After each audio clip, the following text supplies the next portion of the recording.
Hey everybody, welcome back to this Thanksgiving Day special show. Not really so much special, just Thanksgiving Day show of the Grognard's Corner, continuing our playthrough of Patton's Best, Avalon Hill, 1987.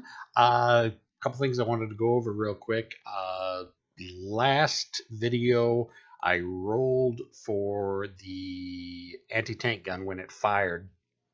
I should not have done that. The only time you ever roll for identification is when your tank itself specifically spots it. Until then, it's assumed to be whatever the default. So anti-tank gun is assumed to be an 88 millimeter. SPG is assumed to be a Stug. Tanks are considered to be Tigers, which is bad because then the anti-tank gun rolls on the 88L double L table when it's shooting at something and not the 50 millimeter table like the Pac 38 is. So you kind of want to try to spot and identify everything, because until your tank actually spots and identifies it, it just goes with what the default is, which is usually a lot worse than what it really is. So you can lose a lot of victory points that way, because it's like right now what we have, this Pac 38, it's hidden from me.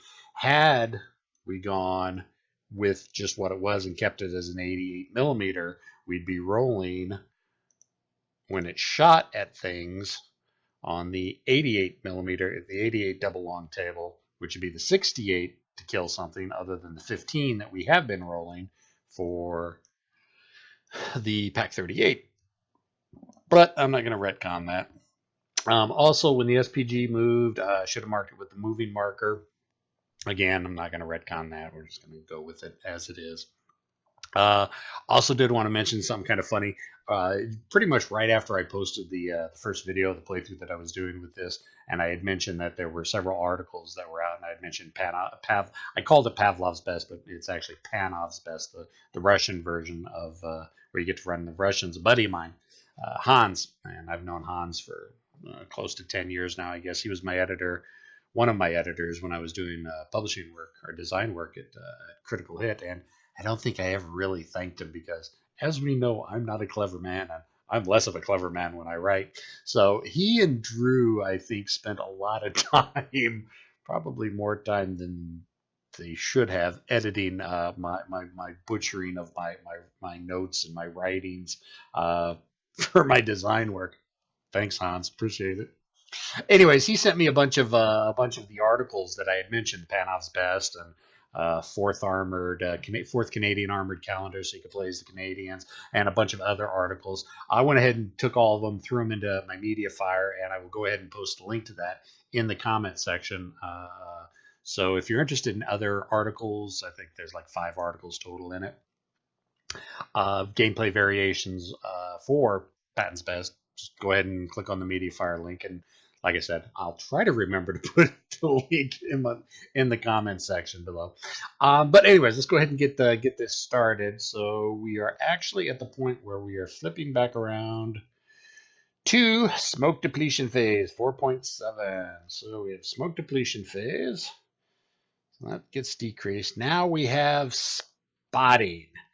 And, well, since we know we can't spot the Pac 38 because it's hidden to us, because you got to remember we're fighting in an urban environment, so it's a building or a block over, we just can't see it, and we know the Stug is out there, but we don't know what it is.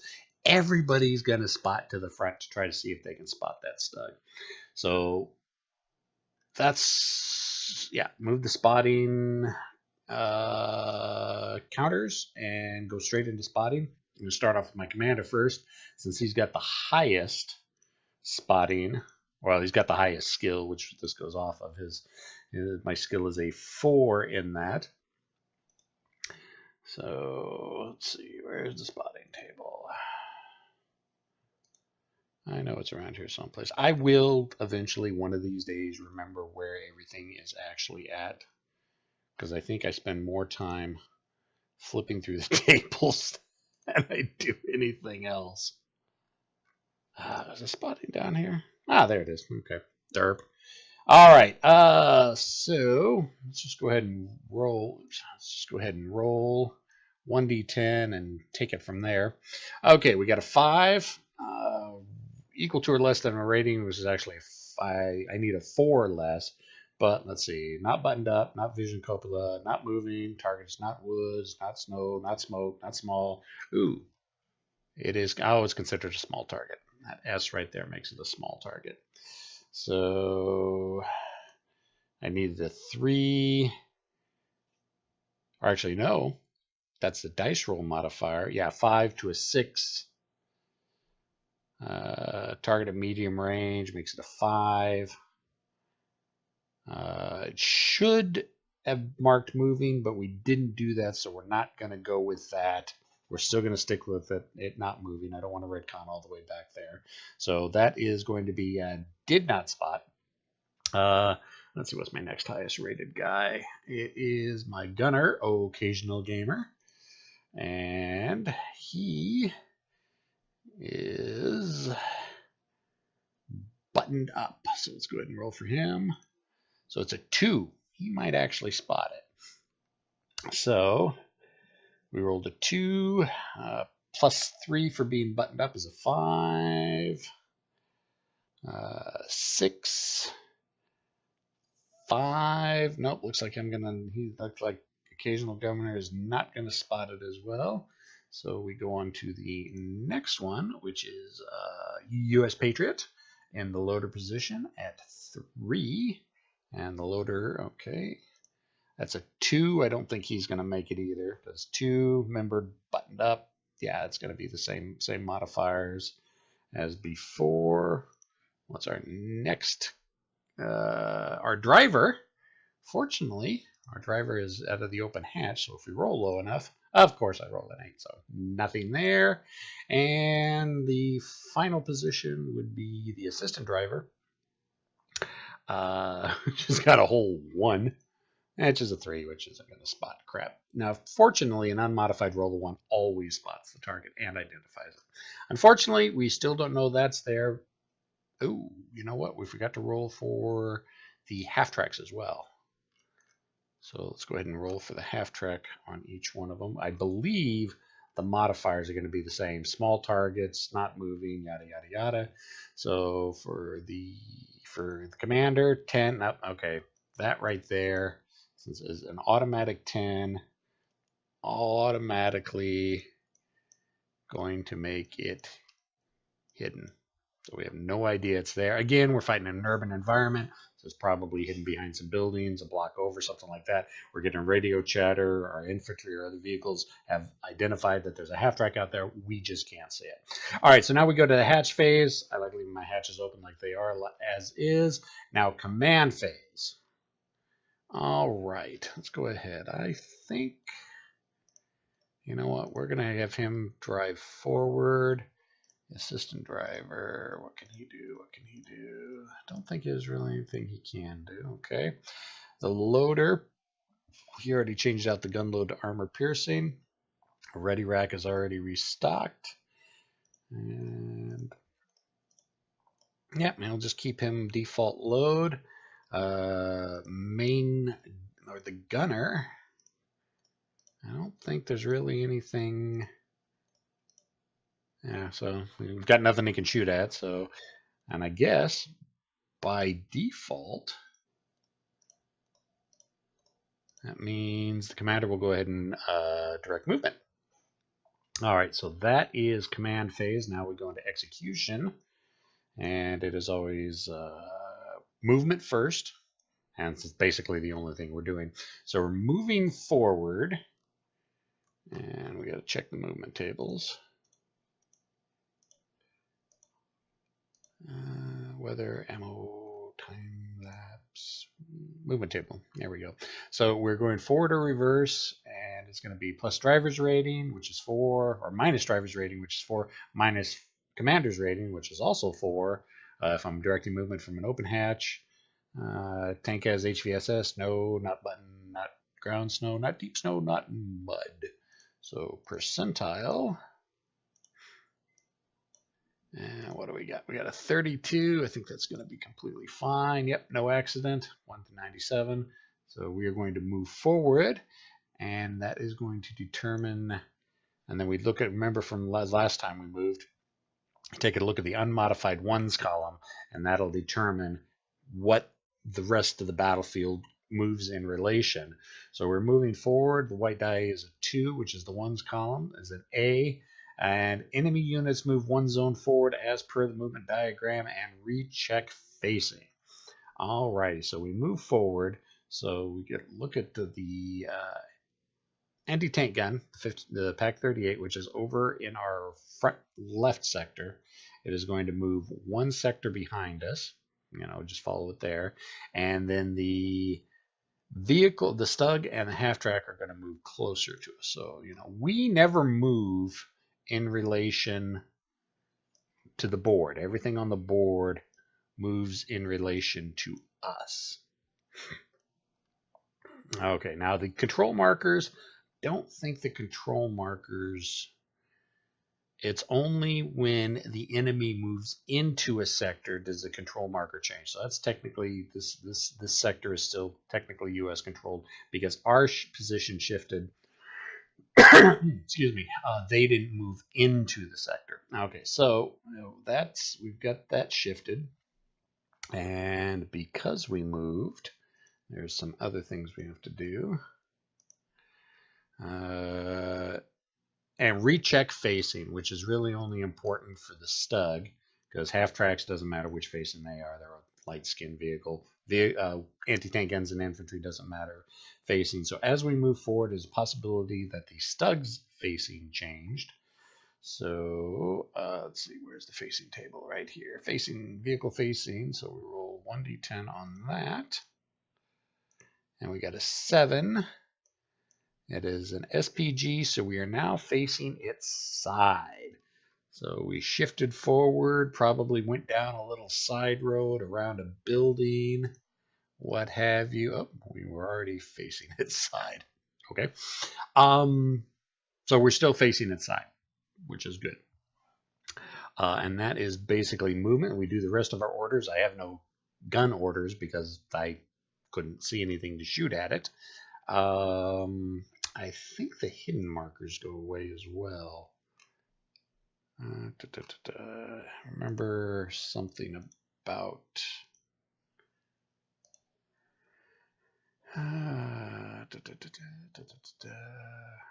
displacement. Okay, I'm going to have to check because I think when you move, it automatically gets rid of the hidden markers because you've shifted your position, so it's a possibility you can see them. Let's see if we can find hidden real quick. Spotting, hidden unit 17.3. Okay, hidden units.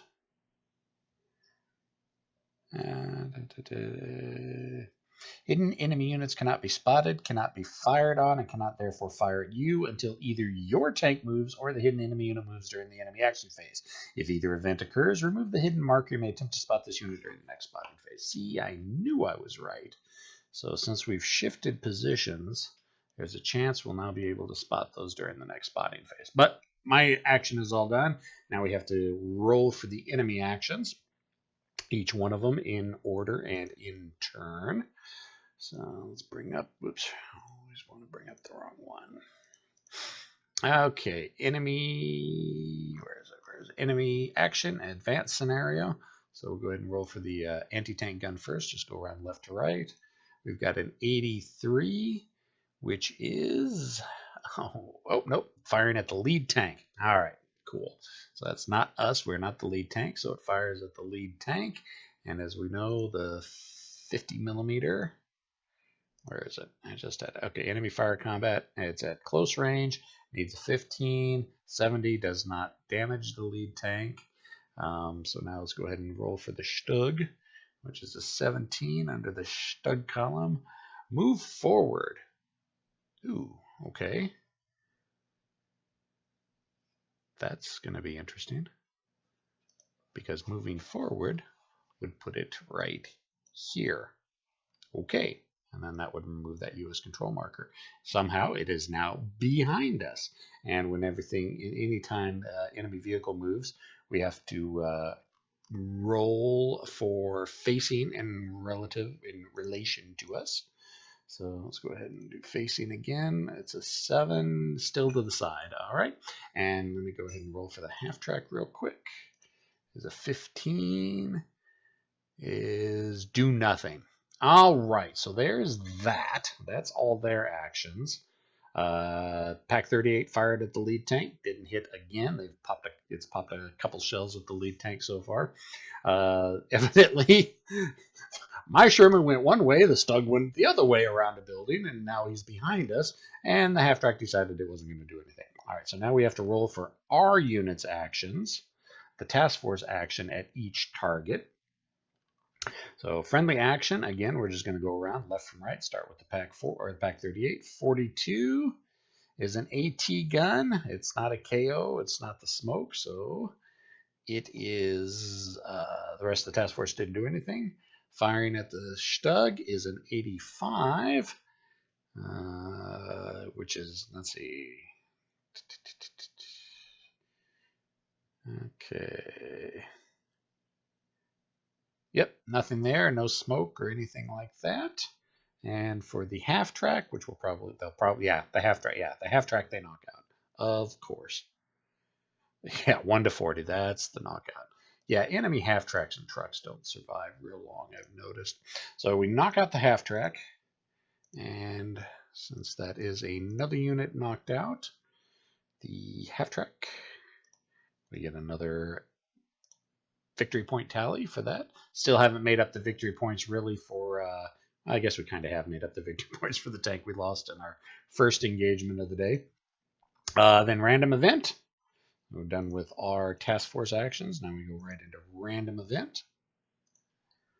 And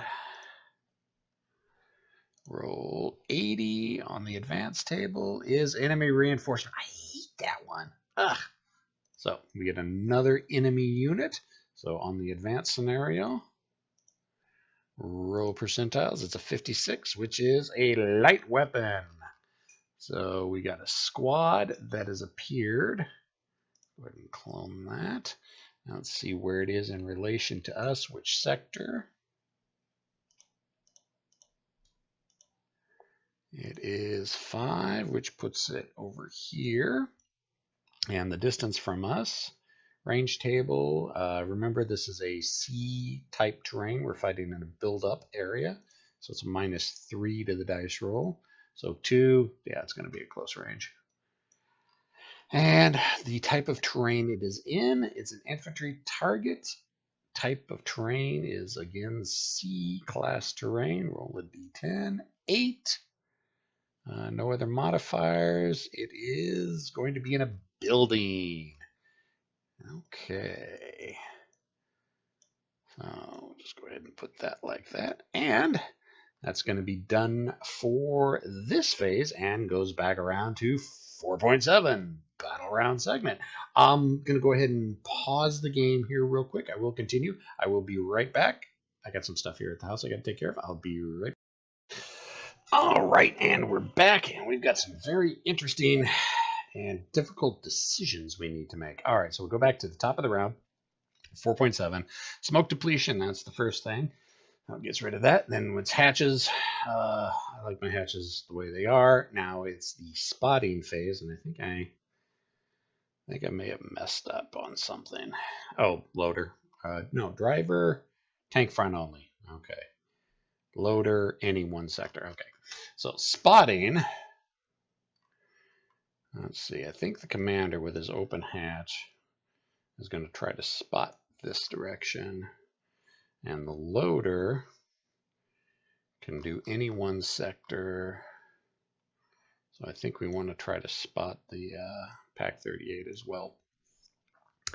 Everybody else can only see out the front, so they're not going to be able to spot Jack. Oh, and you know what? Since the SPG moved, the Stug moved, we get to mark that with a moving marker. Hopefully make it easier for us to spot.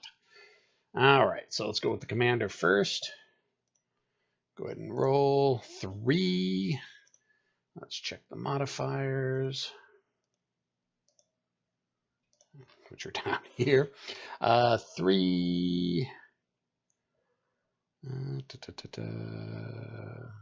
4 close range, 3, 2, 1, 0, -1 because the target is moving. All right, so we did spot it this time, and we rolled under half, so we actually get to identify it as well. Now we get to roll on the identification table. D10 is a 10, a Jägerpanzer 38T. All right, I haven't seen a Jägerpanzer in a long time. So let's delete that and find, oops, counters, not dice roll counters, Wehrmacht, which is a little Herzer. Hertz is gonna Hertz. For those of you who know that internet meme. Okay. Oops, not that way. Okay, now we know what it is. We know it specifically is a Jägerpanzer 38, and let's see if we can spot the Pack 38, because you got to remember it was hidden from our sight last time. And since we moved, we have a new chance to try it. 10. Okay, that's going to be hidden from us again. Doesn't matter what we rolled, it's hidden. And we didn't try to spot the light weapons, so they can't really do anything. All right, now give orders. Really, the Jägerpanzer is the only thing we know that's there, we can see. So do we want to swing the tank around, or do we want, let's swing the tank. Let's pivot tank. I gotta check this real quick because I don't know how many sectors I can actually pivot. I actually think I can pivot as many as I want.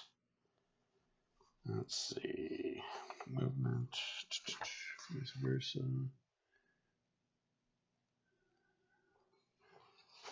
Okay, let's look under specific. Driver, pivot. Tank may change facing to any sector. All right. System driver's got no real orders. Loader's got no real orders. Gunner has going to get something to shoot at. So let's go ahead and fire main gun. The loader is going to, since we do have something to shoot at, is going to load. And we're going to pull rounds from the ready rack. And the commander is going to direct movement because he's got nothing to shoot at with the machine gun, nothing else. He could direct fire. It's just direct movement, safer that way. All right, so orders are issued. Movement phase, we are pivoting the tank. I don't think we actually have to roll when we're just pivoting the tank. We might have to.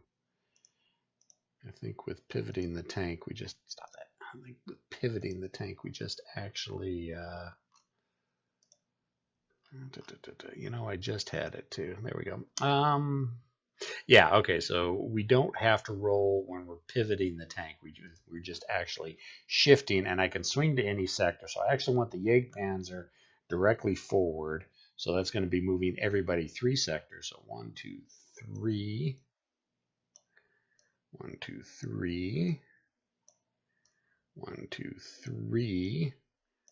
And that is now what everybody looks like because I swung the tank around as the Jägerpanzer boogied past the building and zoomed behind me. I don't think there's anything else under movement I have to worry about.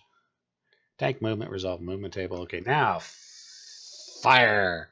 Since now we have got a good lock on the Jägerpanzer, or the Herzer, we are going to shoot. Shoot it. Shoot the tank. All right.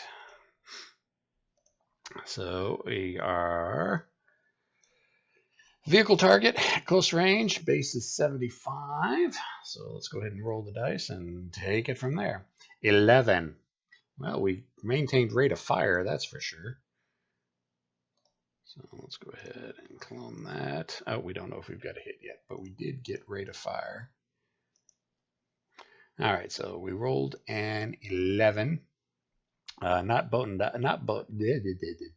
Actually, Buttoned up. Note 3. Button up modifier applies to the first shot of the new target when either the commander is not directing fire or he's directing it from an unopened hatch. So, okay, that is automatic in there. So it's plus 10.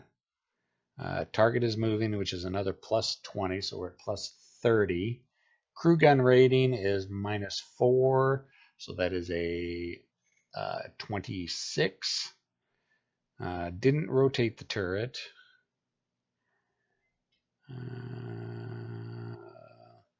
It is a small target, so plus 10, so that's a 36. And the Sherman moving and pivoting, which it did pivot, was plus 25, so that's what, 62? Yeah. 61. No. Math is hard. Let's just do all the positives before we do the negatives. All right, so 10, 30, 40, 65, minus the 4, 61, plus, so that's our modifier on top of the 11, which makes it a 77, which is going to be a miss. Just barely missed. But, oops, didn't even realize I had my OBS thing up. Sorry. So that means we missed, but we maintained rate of fire, so we get to shoot again, and that means we have the acquired. We managed to get acquired on there. Oops, not acquired 2. We want to clone it. So, let's one round out of the ready rack. So we're going to go ahead and fire again. It's basically going to be the same modifiers, except for, and it's going to be plus 50 something. Well, let's just roll it. 33. However, I did get to keep rate of fire again, which now makes that acquired target 20. Because if you remember with rate of fire, with the 75 millimeter, the base is 30. Base unmodified is 30 minus the gunner and the loader's rating, which is a grand total of 8. So actually I need a 38 and then another minus 10 taken from the ready rack, so it's 48. So I actually need a 48 to keep 48 or less to keep rate of fire. So we're gonna mark down another. We no longer have any AP in the ready rack, and we're going to fire again. Okay, ot. Is that considered a 0 or is that considered 100? You know, it's been so long. Let's see. Yeah, 0, 0 equals 100. Uh-oh. That's not good. Let's see. I know it's on here someplace. Gun malfunction. Okay. Yeah, gun malfunction. 98, 99, 100. We broke our gun. Crap. Can it get any worse for us? Yes, I'm sure it can. And we'll probably be seeing it get worse for us. So, markers. All right. Let's see. Where is the main gun? Broke marker.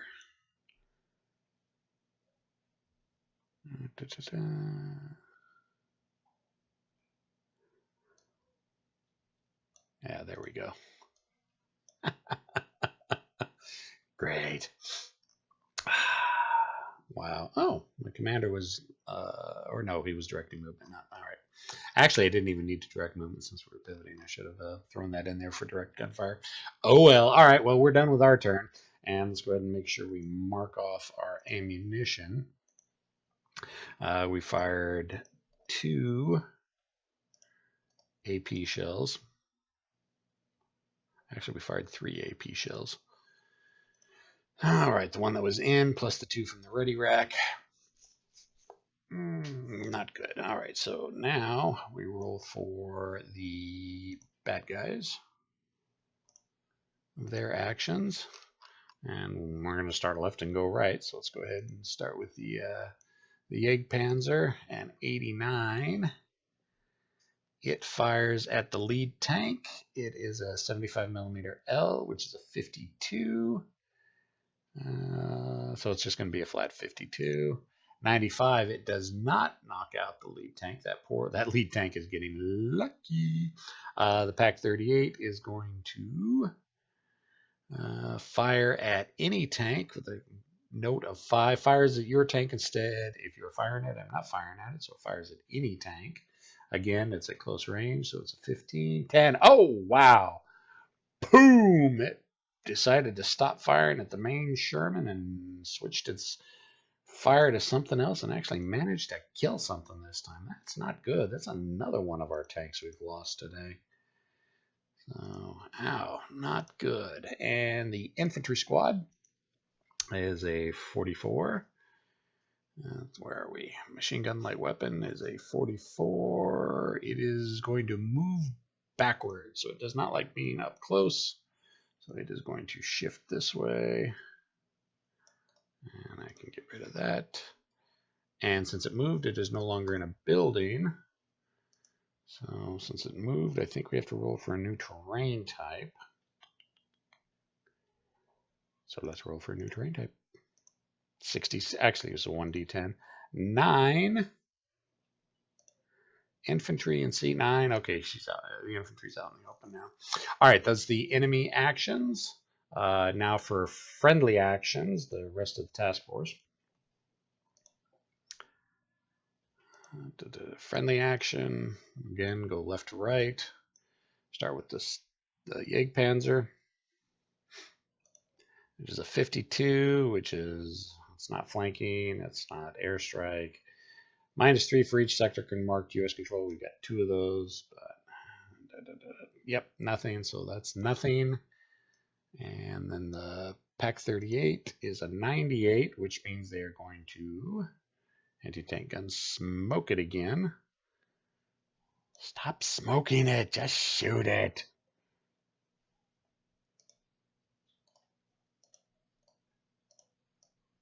And the infantry squad moving out in the open. Let's see what happens to them. Is a 20. Light weapon machine gun in the open is knocked out. So that squad is knocked out from task force fire. And so we got enemy light weapon. Increase that by +1. All right. Probably gone on about half hour right now. Good enough time as any to cut it. Besides which, I got to check the gun malfunction rules just to make sure I know exactly what I do with it. So, on this Thanksgiving, I hope everybody's having a good turkey day. Questions, comments, concerns, complaints, criticisms in the comment section. Like I said, I'll try to remember to get that MediaFire link in there so y'all can take a look at some of the other stuff that's been put out for Pattons Best. And I will see everybody next time. See ya!